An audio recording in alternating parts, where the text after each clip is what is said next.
ప్రకృతి ప్రేమికులు పర్యాటకులను విశేషంగా ఆకట్టుకునేలా రాజనగరంలో జూ పార్క్ ఏర్పాటు చేయనున్నట్లు ఎంపీ దగ్గుబాటి పురంధేశ్వరి తెలిపారు.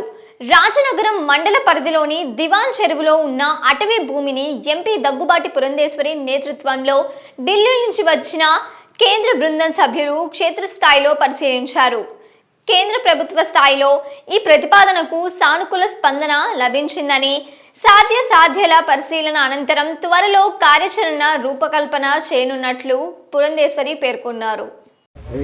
ఈరోజు రాజానగరం నియోజకవర్గంలో ఇక్కడ అంటే మనకి రిజర్వ్ ఫారెస్ట్ ఉంది. ఇక్కడ దగ్గర 311 హెక్టేర్లు ఉన్నటువంటి నేపథ్యంలో ఒక 250 హెక్టేర్ని జూక్ అని చెప్పి వినియోగించుకునేటువంటి అవకాశం ఉంటుంది అని తెలిసిన వెంటనే నేను కేంద్రంలో భూపేంద్ర యాదవ్ గారు ఎవరైతే యూనియన్ మినిస్టర్ ఉన్నారో వారి దగ్గర ఈ ప్రతిపాదన పెట్టడం జరిగింది.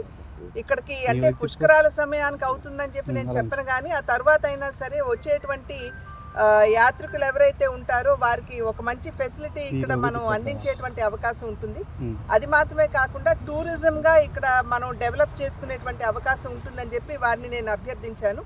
ఇక్కడ ఒక జూ మాకు స్థాపించడానికి కేంద్ర ప్రభుత్వం తన సహకారాన్ని అందించాలని వెంటనే వారు అక్కడ కేంద్రంలో ఉన్నటువంటి ఆఫీసర్ గారైనటువంటి బెన్ వారిని నాకు పరిచయం చేస్తూ వారు అన్ని విధాలా సహకరిస్తారు అని చెప్పి తెలియజేశారు. కనుకనే ఇవాళ వారు ఇక్కడ కూడా రావడం జరిగింది. వారు వచ్చిన వెంటనే డిఎఫ్ఓ గారు ఇక్కడ ఉన్నటువంటి అధికారులందరూ కూడా ఒక్కసారి ఈ ప్రాంతాన్ని సమీక్షించి పర్యవేక్షించి ఏ విధంగా చేయొచ్చో ఆలోచించడానికి ఇక్కడ రావడం జరిగింది. స్థానిక శాసనసభ సభ్యులు మరి బత్తుల బలరామకృష్ణ గారు కూడా మేము ఇప్పుడే అక్కడ కాన్స్టిట్యువెన్సీలో అభివృద్ధి కార్యక్రమాలు సమీక్షిస్తున్నటువంటి సందర్భంలో ఇక్కడికి వారి అధికారులు వచ్చారు అని చెప్పి తెలిసిన వెంటనే వారితో పాటుగా ఇక్కడికి రావడం జరిగింది. అన్ని విధాలా ఇది అనుకూలంగా ఉంది. సాధారణంగా వేరే ప్రాంతాలు చూసినట్లయితే ఎగుడు దిగుడుగా ఉంటుంది, కానీ ఇక్కడ ఫ్లాట్గా ఉంది, అనుకూలంగా ఉందని చెప్పి మరి కేంద్రం నుండి వచ్చినటువంటి అధికారి కూడా మనకి తెలియజేయడం జరిగింది. కాకపోతే ఏ రకమైనటువంటి ఒక జూ ఇక్కడ నిర్మాణం చేయాలి అనేటువంటి విషయం మీద, అంటే సాధారణంగా జూ అనగానే కేజీలో బంధించినటువంటి జంతువులు మనం చూస్తాము. ఆ రకంగా కాకుండా కొత్త విధంగా ఏమన్నా ఆలోచించా అనేటువంటి విషయం మీద ఇవాళ డిఎఫ్ఓ గారితో మరి బత్తుల బలరామకృష్ణ గారితో కూడా చర్చించి అది ఒక నూతన విధానం ఆలోచనతోటి రావాలి అనేటువంటి భావన.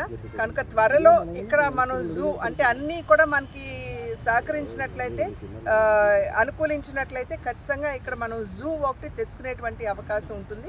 ఇది ఇక్కడ ఉన్నటువంటి ప్రజలు ఆశీర్వదించి మమ్మల్ని మాకు అనూహ్యమైనటువంటి విజయాన్ని అందించినటువంటి సందర్భంలో ప్రజల పట్ల మాకున్నటువంటి అంకిత భావం ఏదైతే ఉందో దాన్ని ఒకసారి గుర్తు చేసుకుంటూ ఖచ్చితంగా ఈ జూని ఇక్కడ ఏ విధంగా తీసుకురావాలనేది మేమందరం కూడా ఆలోచిస్తామని చెప్పి తెలియజేస్తాం.